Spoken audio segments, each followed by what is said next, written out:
Hi, I'm Dustin from August Burns Red, and you're watching Loud TV.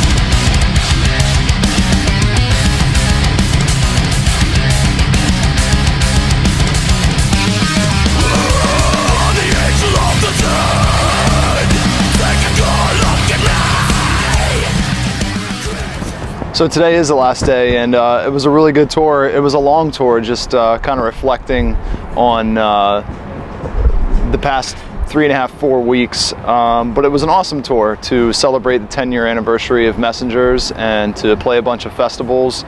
Always have a blast playing the European festivals. But it's time to go home. So play this show tonight and head home tomorrow. Very excited to have some time off.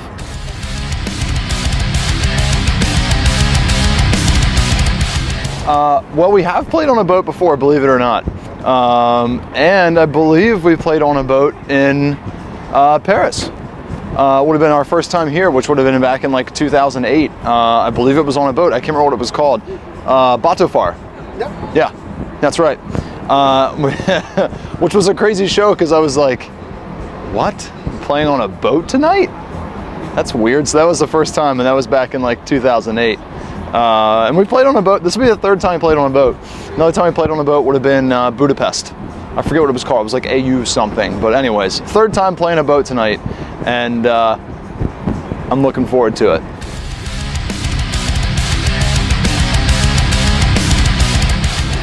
So we're doing it just to celebrate 10 years of Messengers.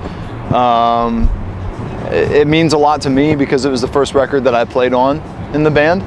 I joined the band in 2006, and we did Messengers in 2007. So it was the first record that I was a part of the band for.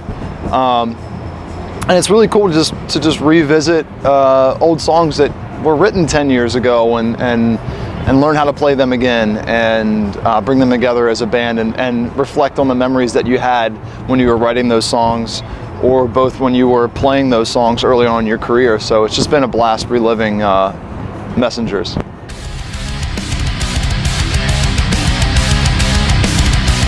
I'm not so sure I've figured out what the secret is to staying together.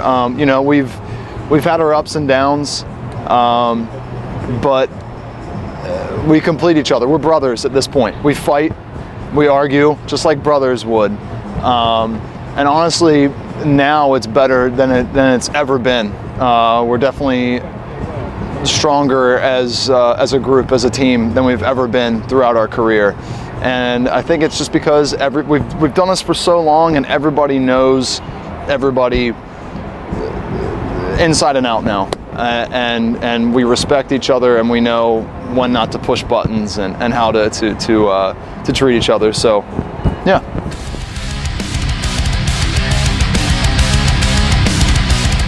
Yeah, Rescue and Restore, Found in Faraway Places in this record. They also did the Christmas album that we did, but yeah, it's our third original.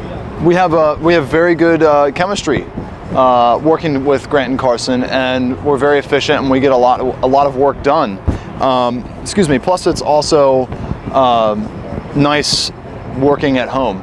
You know, in the past we would go to Florida to record, or outside of Tennessee to record Messengers, and so it was easier back then. But now that we all have, some of us have wives, and some of us have kids. JB has a kid on the way after this tour, and so it's just easier, and I think we work better having this studio in Lancaster, working with Grant and Carson. So it's really helped us a lot.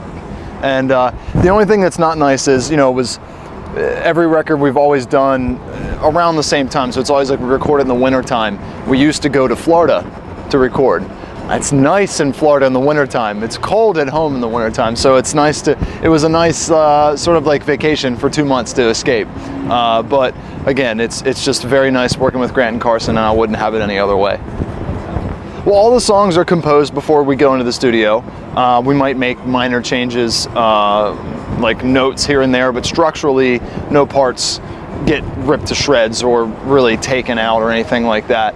So the songs are done when we go in there. And the way that we work, the way that we always had worked before, was Matt would track drums first, and then we'd come in and do guitars. And as the guitars are sort of coming together, then Jake would work upstairs with Grant with Brent as well on the vocals and doing that stuff. So that was what was the nicest thing about it, was that we could be doing work downstairs and they could be doing work upstairs, and that's what we've always done.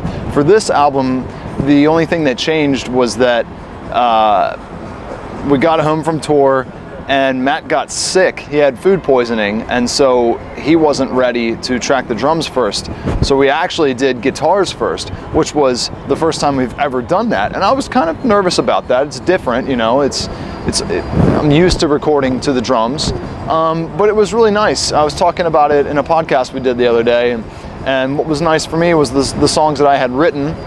I was able to change parts that would have affected the drums, and then Matt came in later and tracked the drums, and the part was already down the way that I wanted it to be.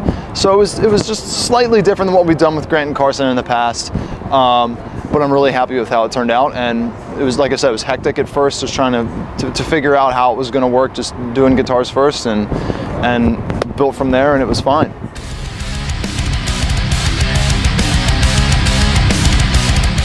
And from what I gather, Phantom Anthem is a song or a sound that grows roots deep within a person until it gives that person sort of purpose or value, and that's why there is a silhouette on the cover with the flower blossoming from like these roots that look to be veins.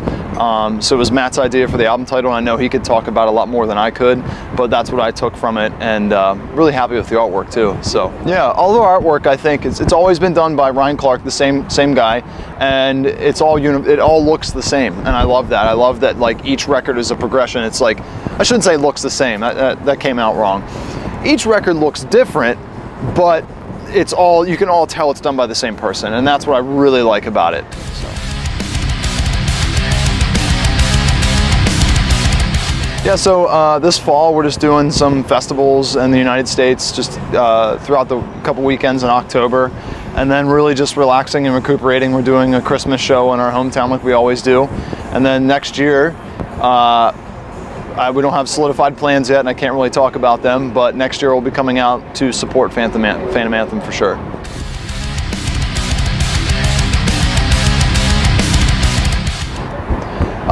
Yeah, it was interesting. I can't say that I was surprised by it, but I've always come from somebody who's always liked As I Lay Dying.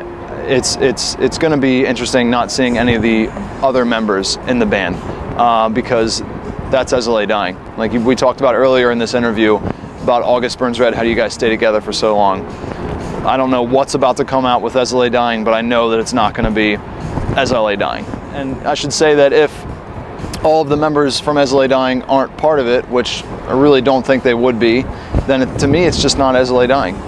It's replacing those people that were part of that band for a long time. With them in the past? Yeah, you know, and they're friends, and you know, like Phil and Nick and Jordan and Josh. I love those guys. I'm still friends with those guys. But I don't know. I guess we'll see.